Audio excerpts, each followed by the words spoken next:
I come home to surprise my wife, and instead get surprised myself when I catch her in bed with my best friend. Now she blames me for everything. I am 28, have been serving in the U.S. Army for the past 2 years. I've been married to my wife, Karen, F27, for 4 years now. It was a love marriage, and we were really happy together, or so I thought. Last week, I got some leave approved and decided to surprise Karen by coming home without telling her. I was so excited to see her after being away for months. I still remember how we met in college. She was this vibrant, outgoing girl who caught my eye from day one. We started talking in our shared history class and hit it off immediately. Our first date was at this little coffee shop near campus. We talked for hours, losing track of time. I knew then that she was special. As our relationship grew, we made so many wonderful memories together. We'd go on weekend road trips, exploring new towns and trying local cuisines. Karen loved to sing, and I'd often find her belting out tunes while cooking or doing chores around the house. Her voice always put a smile on my face. One of my favorite memories is when I proposed to her.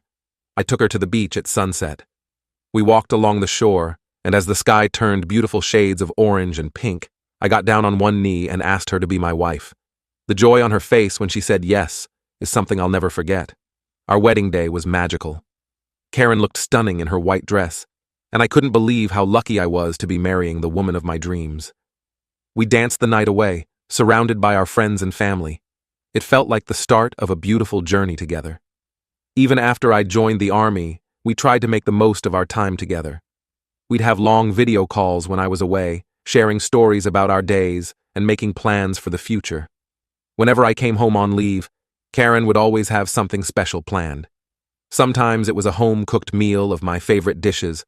Other times it was a surprise weekend getaway. With all these memories in my heart, I was really looking forward to surprising her this time. I bought her favorite cake and a beautiful bouquet of roses. I used my spare key to quietly enter our house, planning to surprise her in the bedroom. As I approached the bedroom, I heard Karen giggling. At first, I thought she might be watching something funny on her phone. But then I heard a man's laugh too. My heart started racing, and I felt a knot forming in my stomach. When I opened the bedroom door, I couldn't believe my eyes. There was Karen in our bed, with my best friend Bill, M30. They both looked shocked to see me. Karen quickly pulled the sheets up to cover herself, while Bill just sat there with his mouth open, not knowing what to say. I felt like the ground had disappeared from under my feet. The cake box slipped from my hand and fell to the floor. The roses I was holding suddenly felt heavy, and I let them drop too. Karen started saying something, trying to explain, but I couldn't hear her words clearly. It was like there was a ringing in my ears. All I could focus on was the fact that my wife, the woman I loved and trusted, was in bed with my best friend. I don't remember exactly what I said, but I know I shouted at them. I was hurt, angry, and felt so betrayed. Karen kept trying to talk to me, but I didn't want to hear it. What explanation could possibly justify what I had just seen? I turned around and walked out of the room, out of the house. I could hear Karen calling after me, but I didn't stop. I got in my car and drove to my mom's house. I didn't know where else to go. Now I'm at my mom's place, trying to process what happened. I can't believe Karen would do this to me. And Bill? He was supposed to be my best friend. We've known each other since high school. He was even the best man at our wedding. How could he betray me like this? Karen has been calling and texting nonstop since I left. She's begging me to come back so we can talk. She says it was a mistake and that she loves me. But how can I believe her after what I saw? I'm so confused and hurt. I don't know what to do next. Part of me wants to go back and hear her out, to understand why she did this. But another part of me is so angry that I don't even want to look at her right now. I keep thinking about all the times I was away on duty, wondering if this has been going on the whole time. Was our entire marriage a lie? Were all those happy memories just a facade? I'm also worried about what this means for my career. If we get divorced, how will it affect my life in the Army? Will I be able to focus on my duties with all this personal unrest? My mom thinks I should take some time to cool off before making any decisions. She says I shouldn't do anything rash while I'm still emotional. But it's hard to think clearly when my whole world has been turned upside down. I've been trying to distract myself, but everywhere I look, there's something that reminds me of Karen. The wallpaper on my phone is still a picture of us from our last anniversary. I can't bring myself to change it yet. I keep replaying the moment I walked into that bedroom in my head. The look on Karen's face when she saw me. Was it guilt, shame, or just surprise at being caught? And Bill, how could he just sit there and say nothing? I'm also angry at myself. Why didn't I see any signs? Were there red flags that I missed because I was away so often? Should I have been a better husband somehow? My army buddies always talk about how lucky I am to have such a faithful and supportive wife waiting for me back home. What am I supposed to tell them now? How do I face my colleagues knowing that the picture-perfect marriage they thought I had was all a lie? I'm torn between wanting to forgive Karen and wanting to end our marriage right away. I took my vows seriously, for better or for worse, in sickness and in health. But does infidelity count as for worse? Am I obligated to try and work through this? Bill hasn't tried to contact me at all. I don't know if that makes me feel better or worse. I keep thinking about all the future plans Karen and I had made. We talked about having kids once I finished my current tour of duty. We even picked out names. Now all those dreams feel ruined. I'm also worried about practical things. Most of our stuff is in that house. If I decide not to go back, how do I get my things? The thought of seeing Karen again, of being in that house where I caught them, makes me feel sick. My leave is only for a week. I'm supposed to report back to duty in a few days. How am I supposed to focus on my job with all this going on? Should I ask for an extension? But then, I'd have to explain why, and I'm not sure I'm ready to tell my superiors about this mess. I feel like I'm in a daze. One moment I'm angry, wanting to file for divorce immediately. The next moment, I'm overwhelmed with sadness, missing the Karen I thought I knew. Then I feel numb, like this is all happening to someone else, and not me. I keep second-guessing my decision to leave. Should I have stayed and confronted them properly? Would that have made a difference? Or would it have just led to more lies and excuses? Sometimes I wish I had never come home early, that I had never found out. Is it better to know the truth, even if it hurts this much? Or would I have been happier living in ignorance? The logical part of my brain knows I need to start thinking about practical next steps, whether that's marriage counseling or divorce lawyers. But emotionally, I'm not ready to make any decisions yet. I feel like I'm grieving, not just for my marriage, but for the future I thought we had, for the trust I've lost, for the friendship with Bill that's now destroyed. Karen's latest text says she'll do anything to make this right, that she'll go to counseling, that she'll cut all ties with Bill. But can I ever trust her again? Even if I decide to try and work things out, will I always be wondering if she's being truthful? I'm also struggling with feelings of lack. Was I not a good enough husband? Did Karen cheat because I was away too often? Should I have done something differently? The more I think about it, the more questions I have. I feel like I'm on an emotional roller coaster. One minute I'm determined to be strong and move on. The next, I'm looking at old photos of Karen and me, remembering happier times and feeling heartbroken all over again. I know I need to make a decision soon.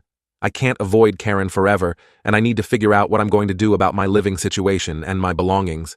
But right now, every option feels impossible. Should I have stayed and talked it out? What would you do in my situation? Update. It's been a few months since my last post, and a lot has happened. I wanted to give you all an update on my situation. After spending some time at my mom's place and talking things through with her and a counselor, I finally decided to divorce Karen. It wasn't an easy decision, but I felt it was the right one for me. I couldn't see myself ever trusting her again after what she did. I hired a lawyer and had divorce papers drawn up. I decided to have them sent to Karen rather than delivering them myself. I didn't think I could face her without losing my calmness. A few days after the papers were sent, Karen called me. I was expecting her to beg me to reconsider or to apologize again, but her tone was completely different this time. She was angry, accusatory even. "So you're divorcing me?" she spat. "That's rich coming from you, you hypocrite." I was confused. "What are you talking about, Karen?" "Don't play dumb with me," she said. "Bill told me everything about your affairs with your female colleagues in the army. How dare you act all high and mighty when you've been cheating on me this whole time?" I was stunned. Not only was this accusation completely false, but I couldn't believe Bill would stoop so low as to make up lies about me. "Karen, that's absolutely not true," I said, trying to keep my voice calm. "I have never cheated on you. Bill is lying." "Why would Bill lie?" she shot back. "He's been nothing but supportive of me since you left. Unlike you, who just ran away without even talking to me. I felt a surge of anger. Are you serious right now? I caught you in bed with my best friend, and you're accusing me of running away. And now you're believing the words of the guy you cheated with over your husband? Well, at least Bill was here for me, she said. He told me how you've been flirting with your female colleagues, how you've been unfaithful during your deployments. He said he couldn't stand by and watch you deceive me anymore. I was disgusted, not just with Bill for making up these lies, but with Karen for believing them so easily. Karen, I said, trying to keep my voice steady, if you had any doubts about my fidelity, you should have talked to me about it. Instead, you chose to believe Bill and sleep with him. Do you realize how messed up that is? I was hurt and confused, she said, but her voice lacked any real remorse. Bill was there for me. He understood what I was going through. I couldn't believe what I was hearing. It was like I was talking to a completely different person, not the woman I had married and loved for years. Even if what Bill said was true, which it absolutely isn't, I said, that doesn't justify what you did. You could have confronted me. You could have asked for a divorce. Instead, you chose to cheat. Well, maybe if you had been a better husband, I wouldn't have needed to turn to Bill, she snapped. That was the last straw for me. I realized at that moment that I had made the right decision in filing for divorce. I didn't want to be with someone who could so easily believe the worst about me and use it to justify their own bad behavior. Karen, I said, my resolve strengthening, I want you to listen carefully. I have never cheated on you. Not once. Not ever. The fact that you would believe these lies about me, especially coming from the man you cheated with, tells me everything I need to know about our relationship. I'm going through with this divorce, and I'm glad I'm doing it. I don't want to be married to someone who doesn't have faith in me, and who jumps into bed with a man spreading lies about her husband. There was a pause on the other end of the line. When Karen spoke again, her tone had changed.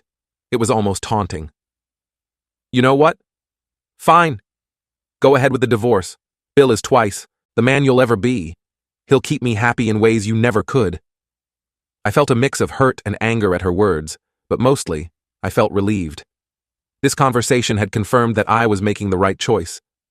Good luck with that, Karen, I said. I hope you and Bill are very happy together. And with that, I hung up. The divorce proceedings went ahead. It was a difficult and stressful time, but I was sure of my decision. Karen didn't contest anything, probably thinking she'd be riding off into the sunset with Bill. A few months after our divorce was finalized, I heard through mutual friends about what happened with Karen and Bill. Apparently, Bill had started to gaslight Karen, making her doubt herself and her decisions. He'd make plans and then not show up, or deny saying things that he had definitely said. It was a classic manipulation tactic. Then, one day, Bill just disappeared. He stopped answering Karen's calls and texts. He moved out of her apartment without telling her where he was going. He essentially ghosted her. Karen was devastated. She tried to reach out to me, probably hoping for sympathy or support, but I kept my distance. I didn't feel any joy in her pain, but I did feel a sense of justification in my decision to leave. Looking back on everything that happened, I can see now that Bill had probably been manipulating both of us for a long time. He saw an opportunity when I was deployed and took advantage of Karen's loneliness and insecurities. Then, when he was caught, he made up lies about me to make himself look better and drive a wedge between Karen and me. I'm not excusing Karen's actions. She still made the choice to cheat, and she chose to believe Bill's lies without even talking to me first. But I can see how she fell victim to his manipulation. As for me, I'm doing better now. The divorce was hard, and there are still days when I feel angry or sad about how things turned out. But I'm focusing on my career in the Army and spending time with friends and family who have been supportive throughout this whole ordeal. I've also started seeing a therapist to work through my trust issues. I know not all women are like Karen, but this experience has definitely made it harder for me to open up and trust others. It's something I'm working on. I've had a few people suggest that I should feel vindicated or happy about what happened to Karen with Bill, but honestly, I don't. I'm not glad she got hurt. I just feel sad about the whole situation. Sad for the marriage we lost, sad for the future we'll never have, and sad that two people I once cared about turned out to be so different from who I thought they were. Some days, I still catch myself thinking about the good times Karen and I had together. Our first date, our wedding day, the plans we made for the future. It's hard to reconcile those happy memories with how things ended up, but I'm trying to focus on the lessons I've learned from this experience instead of dwelling on the pain. One of the biggest lessons I've learned is the importance of communication in a relationship. If Karen had doubts or concerns about my fidelity, she should have talked to me about them. And maybe I could have done more to reassure her when I was away on deployment. It's something I'll keep in mind for future relationships. I've also learned a lot about self-respect and standing up for myself.